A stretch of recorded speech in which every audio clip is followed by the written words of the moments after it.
இந்த வீடியோல நம்ம முரண்பாடுகளை பற்றி மட்டும் பார்க்க போறோம். முதல்ல நீட் தேர்வு வச்சு தேர்வு செய்தாதான் அவங்களுடைய கல்வித்தரம் சிறப்பா இருக்கும் அப்படின்னு சொல்லிட்டு சொன்னாங்க. ஆனா நீட் தேர்வு வந்ததுக்கு அப்புறம் பல குளறுபடிகள், அதுலயும் அந்த கொஸ்டின் பேப்பரை கூட அவங்களால காப்பாற்ற முடியாம அந்த தேர்வுகளை ரத்து செய்யறாங்க. ஸோ எதனால உயர்வான கல்வி தர முடியும்னு சொன்னாங்களோ அந்த கல்வியவே நிறுத்துறாங்க. இதுல சில ஆண்டுகளுக்கு முன்னால ஒரு உத்தரவு ஒண்ணு வந்தது. நீட் தேர்வுல நிறைய பேர் தோல்வி அடைஞ்சதுனால அதுல குறைந்தபட்ச மதிப்பெண் எடுத்திருந்தா கூட அவங்க அதுல தேர்வான மாதிரி நாங்க இணைப்பு எடுத்துக்கிடுவோம் அப்படின்னு சொல்லி இருந்தாங்க.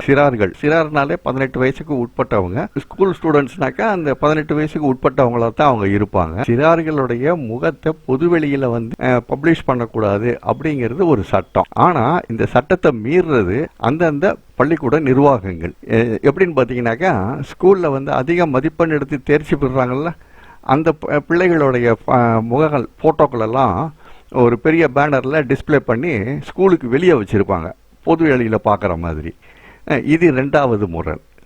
ஆட்சியாளர்களை தேர்வு செய்யறதுக்கு வாக்களிப்பது ரகசியமானது, இது வாக்காளருடைய உரிமை அப்படின்னு சொல்லுவாங்க. ஆனால் இதில் நடக்கிற பெரிய கூத்து என்னன்னு பார்த்தீங்கன்னாக்கா, வாக்குப்பதிவு நடக்கிறதுக்கு முன்னால் ஒரு பெரிய கருத்து கணிப்பு எடுப்பாங்க, வாக்குப்பதிவு நடந்த அன்னைக்கு ஒரு கருத்து கணிப்பு எடுப்பாங்க, வாக்குப்பதிவு முடிஞ்சு ரிசல்ட் வர்றதுக்கு முன்னால் ஒரு கருத்து கணிப்பு கொடுப்பாங்க. இதில் வாக்களிப்பது எங்கே ரகசியமாக இருக்குது?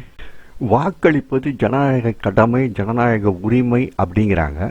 நாம் வரிசையில் மணிக்கணக்காக நின்று ஓட்டு போட்டோம்னாக்கா நாம் யாருக்கு ஓட்டு போடுறோங்கிறது நமக்கே தெரியாத மாதிரி வச்சுருக்காங்க. இது எலெக்ஷனுடைய ஒரு சிறப்பு. அடுத்தது எலெக்ஷன் கமிஷனுடைய நடவடிக்கையை பாருங்கள், ரொம்ப காமெடியாக இருக்கும்.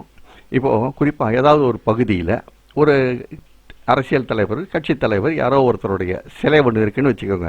அந்த பகுதி மக்களுக்கு பெரும்பாலும் நல்லாவே தெரிஞ்சிருக்கும் இந்த இடத்துல இன்னாரோட சிலை தான் இருக்குதுங்கிறது. ஆனால் எலெக்ஷன் வந்த உடனே அந்த சிலையை ஒரு சாக்கு பையோ கோணி பையோ போட்டு மூடுவாங்க. பக்கத்தில் ஏதாவது கட்சி விளம்பரம் இருந்தாக்கா அது மேலே பெயிண்ட் அடிப்பாங்க. மக்களுக்கு தெளிவாக தெரியும் இந்த இடத்துல இந்த கட்சியோடைய விளம்பரம் இருந்தது அப்படிங்கிறது. இப்போ இதை அடிக்கிறதுனால என்ன பிரயோஜனம் இருக்குது? இது எலெக்ஷன் கமிஷன் பண்ணுற இன்னொரு கூத்து. ஒவ்வொரு தடவை எலெக்ஷன் நடக்கும்போதும் கோடிக்கணக்கான ரூபா புழங்குது அப்படின்னு ஒரு புகார் ஒன்று இருக்கும். எப்போ பார்த்தாலும் இவங்க பணம் கொடுக்குறாங்க, அவங்க பணம் கொடுக்குறாங்க, அவங்க அனுமதிக்கப்பட்ட அளவை விட அதிகமாக செலவழிக்கிறாங்க அப்படின்னு பல வகையான புகார்கள் வரும். ஆனால் எந்த புகார் பற்றியும் எலெக்ஷன் கமிஷன் நடவடிக்கை எடுத்ததா எனக்கு தெரியல. உங்களுக்கு தெரிஞ்சால் சொல்லுங்கள். தேர்தல் முடிஞ்ச உடனே இன்னும் ஒரு பெரிய ஒரு வியாபாரம் ஒன்று நடக்கும். அதுக்கு பேர் குதிரை பேரம் அப்படின்னு சொல்லிட்டு. இது வெளிப்படையாகவே எல்லாருக்கும் தெரியும்படியாக நடக்கும். இப்போல்லாம் சோஃபா வரைக்கும் போயிடுச்சு. ஆனால் இதையெல்லாம் பார்த்துட்டு எலெக்ஷன் கமிஷன் எந்த ஒரு நடவடிக்கையும் எடுக்கிற மாதிரி தெரியல. இதுக்கு முன்னாடி எடுத்ததில்லை, இப்போவும் எதுவும் ஒன்றும் தெரியல.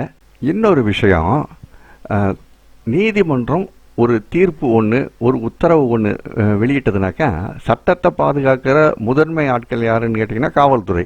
அவங்க அந்த நீதிமன்ற உத்தரவை எந்த அளவுக்கு ஃபாலோ பண்ணுறாங்க அப்படிங்கிறத நீங்களே பார்த்துக்கோங்க.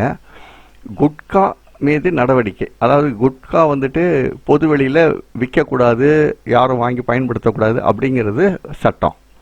அதை மீறி குட்கா எல்லா கடைகள்லையும் விற்றுக்கிட்டு இருக்காங்க, வாங்கி சாப்பிட்டுக்கிட்டு இருக்காங்க.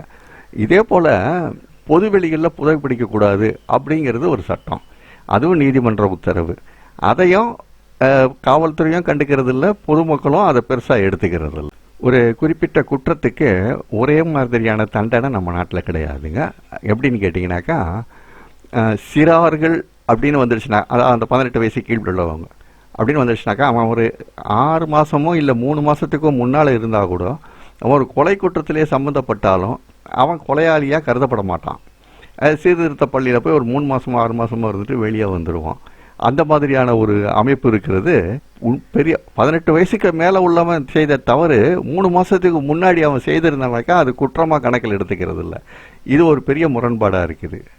பேங்க்கில் லோன் வாங்கினோம்னாக்கா அது திருப்பி செலுத்தணும், இதுதானே விதி. ஆனால் சிறிய லோன் வாங்கினவங்களுக்கு ஒரு மாதிரியான நடைமுறை, பெரிய லோன் வாங்கினவங்களுக்கு ஒரு மாதிரியான நடைமுறை. பெரும்பாலும் சிறிய லோன் வாங்குறவங்க மானம், வெக்கம், அதெல்லாம் அவமானம், சொசைட்டியில் நடமாட முடியாது இப்படிலாம் நினச்சிட்டு சூசைடு வரைக்கும் போயிடுவாங்க. அதே பெரும் பணக்காரர்கள் அப்படின்னாக்கா அவங்க அந்த பணத்தை வாங்கின லோனை அப்படியே வெளிநாடுகளில் செட் பண்ணிவிட்டு இவங்க அங்கே போய் செட்டில் ஆகிடுவாங்க. ஸோ அவங்கள வந்து எந்த வங்கியோ எதுவோ ஒன்றும் செய்யாது, அப்படியே விட்டுடும். இது 2 வகையான கடன் வசூல் முறை. இந்துக்களின் கடவுள் ராமர். ராமரை பற்றி படிக்கிறது பக்தி, அந்த பக்திக்கு ரொம்ப முக்கியமான விஷயம் இல்லையா, பக்தி சம்மந்தப்பட்ட விஷயம் அது. ஆனால் அதில் 2 வகை இருக்குதுங்க.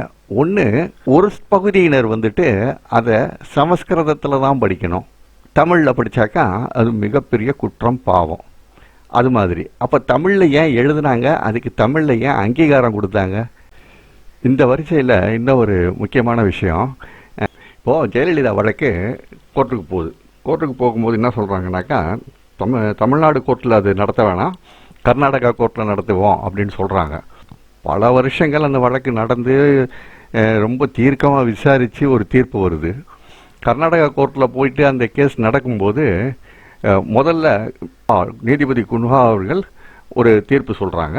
இதில் வந்து ஜெயலலிதா குற்றம் சாட்டப்பட, ஜெயலலிதாவோட மற்ற ஒரு 3 பேர் குற்றவாளிகள்னு சொல்லிடுறாரு. இவங்க மேல்முறையீடு செய்கிறாங்க அது கர்நாடகா கோர்ட்டில்.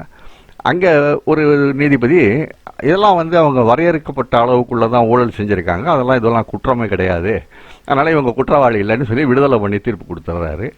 அப்புறம் மேல்முறையீடுக்கு போகும்போது சுப்ரீம் கோர்ட்டுக்கு போனால் அங்கே என்ன பண்ணுறாங்கனாக்கா, எல்லாத்தையும் விசாரிச்சுட்டு இல்லை அவங்க குற்றவாளி தான் அப்படின்னு சொல்லிட்டு தீர்ப்பு சொல்லிடுறாங்க, சிறை தண்டனையும் கொடுத்துட்றாங்க.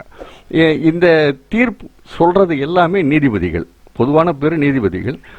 வழக்கு விசாரிக்கப்பட்டதான் ஒரே ஒரு வழக்கு, ஒரு விஷயந்தான்.